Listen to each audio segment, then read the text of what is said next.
Fiesta na sa World Trade Center at syempre ang ating humble karinderya, ating pinagbubunyi kahit saang sulok man sa Pilipinas, diba? Yan ang paboritong puntahan natin mga Pinoy, ang mga karinderya nila at syempre ang mga nagluluto nito, gumigising ng maaga, namamalengke para ihanda ang kanilang mga putahe para sa ating mga motorista, sa mga customers at syempre, eto, papakita natin ang mula sa mga ibang rehiyon, Ilocos, Baras, Rizal, mga taga Commonwealth, Quezon City, ibinibid ang kanilang karinderya at ang mga nanay at mga dalaga nating may-ari ng mga karinderya.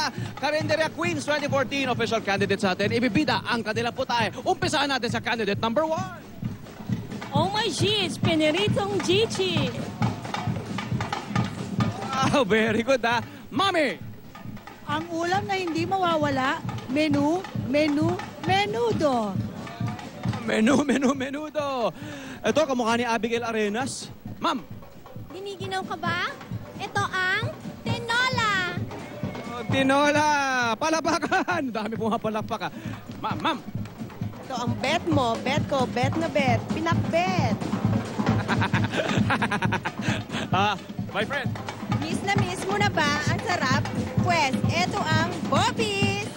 Peace! Okay, very good. Okay, yan lamang ilan sa mga paborito nating kinakain, di ba? Hinahanap natin yan. Permanent na mga staple yan sa mga karinderya, di ba? At ito pa, ang paborito rin na niluluto sa mga karinderya, niluluto ng ating kusina master chef boy, Logro in the house, yo! Go! Patikimin natin ito, Yawit. Oo, tikim. O yan, Arnold, tikman nyo. Oo, sige. Sige. Alright. Tikman. Ano masasabi nyo?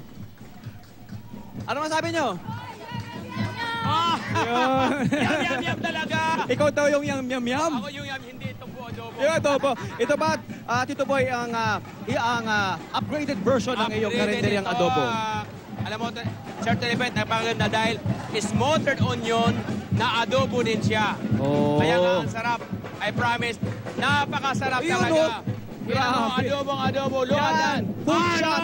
Pang food shot yan, pang Instagram Diba? talaga, di Ayan ba? na. Very good. Alright, thank Tito you, Boy, girls. eto na, papakita natin. Meron tayong gimmick dito, di ba? Oo. Malalaman natin sa susunod sa ating pagbabalik kung sino nga ba ang mananalo. Ang ating adobong pang karinderya, Oo nga. ina-level up natin, di ba? Ma'am, ano pangalan mo, ma'am? Grace po. Ano pong luto nyo dyan? Ito po yung pinasarap na toasted adobo. Toasted adobo rin sa Adobo kanya. naman, dito naman.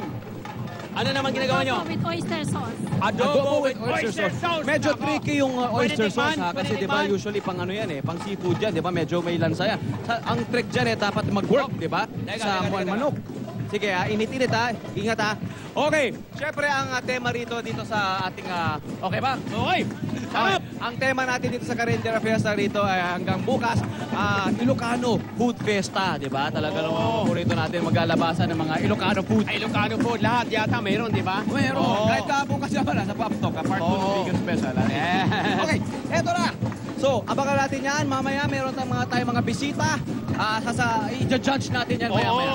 Okay, umpisa ng cook-off. Okay? Magbabalik kami. Back to studio. Saluhan nyo kami, kapuso. Oo. Umaga na. Babalik. Almusal tayo.